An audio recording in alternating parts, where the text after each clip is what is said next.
Olá, meu nome é Tânia Brito e sou chefe de pastelaria do Hotel Falésia e venho-vos aqui hoje trazer uma receita de um bolo bem tradicional da Páscoa que nós fazemos em Portugal e vou-vos mostrar como é que se faz de uma forma um bocadinho mais simplificada para vocês poderem fazer em casa, tá?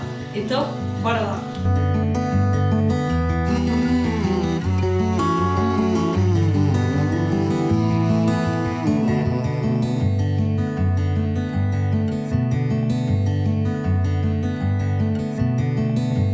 Então, eu misturei um bocadinho de farinha no fermento e no leite.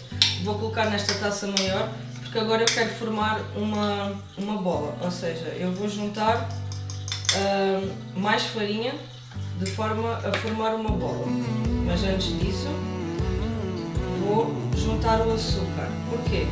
Porque o açúcar ajuda o fermento a levedar mais depressa, que é quase como um alimento dos bichinhos do fermento. Então, o açúcar ajuda a fermentar rápido, por isso é que quando se faz este tipo de massas, se junta os açúcares para elas terem mais força. Agora, com os ingredientes todos misturados, vamos amassar como se fosse pão. Eu vou polvilhar um bocadinho de farinha, porque esta é uma massa bastante mole e que pega, então vou juntar um bocadinho de farinha. O que é que acontece às vezes? Cada farinha tem a sua absorção, então por vezes eu digo que são 100 gramas de farinha e vocês têm que pôr, por exemplo, 120 ou 150, porque cada marca de farinha vai ter uma absorção diferente. Vai depender muito do grão que eles usam e tudo isso.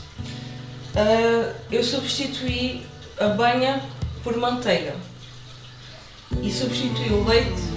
Não tem lactose, é leite sem lactose. Então, isto é um folar de Páscoa sem lactose, em que o açúcar não é refinado, por isso é um bocadinho mais saudável, e em que a gordura foi substituída por a manteiga vegetal,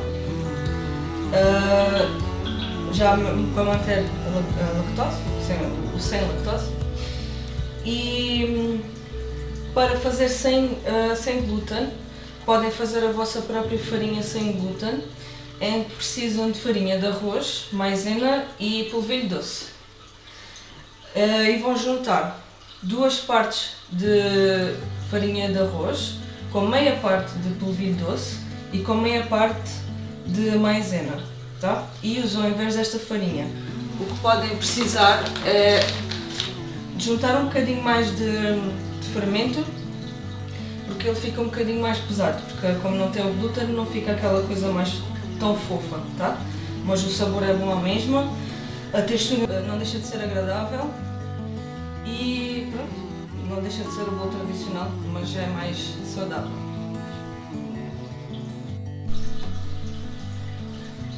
É importante quando amassam irem despegando sempre a massa da bancada, tá?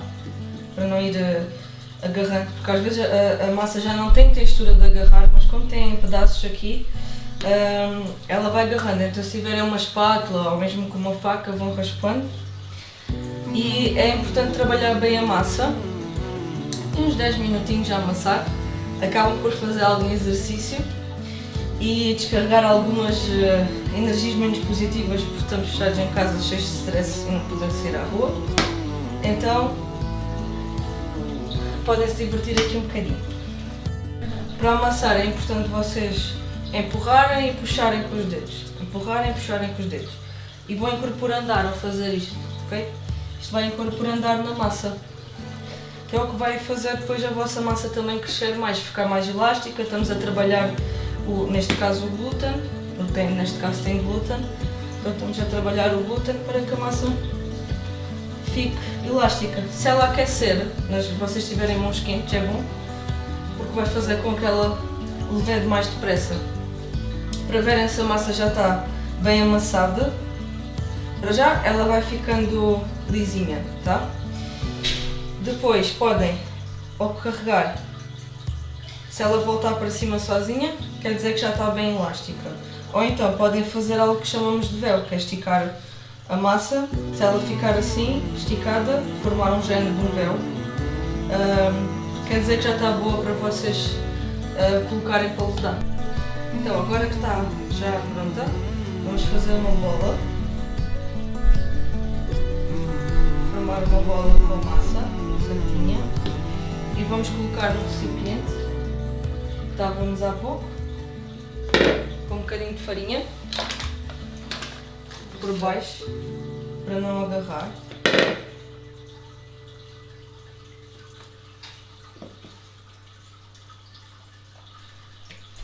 E vai levedar. O que é que eu fiz? Eu coloquei o forno a 40 graus com um tabuleiro com água por baixo para parecer que estamos a colocá-lo numa estufa, como temos normalmente no trabalho, em que a umidade é importante para levedar e também para cozinhar. Isto vai demorar mais ou menos, se calhar, a levedar meia hora ou até dobrar também. Podem colocar um pano úmido em cima, em contacto com a massa, para ela não criar uma crosta rija, está bem? Então, vamos pô-la no forno.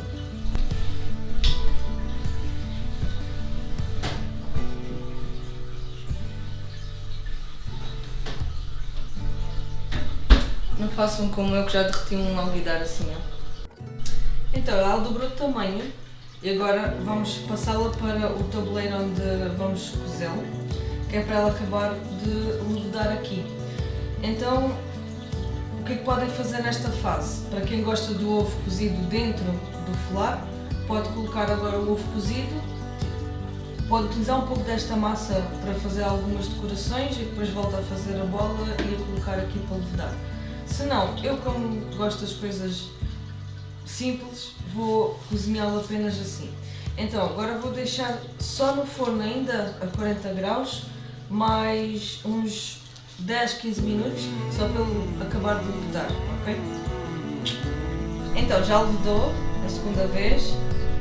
O que é que podem fazer agora? Para dar um bocadinho de brilho, batem um ovo com um bocadinho de leite, só mesmo para pincelar por cima. Como eu disse há pouco, podem reservar um bocadinho da massa e agora seria a altura de colocarem as vossas decorações, fazer a cruz, pôr o ovo, antes de ir cozer. Então vamos lá.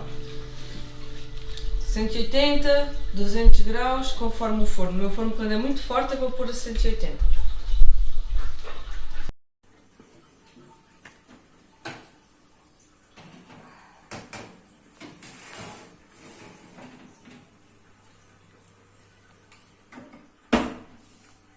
(180) 30 minutos.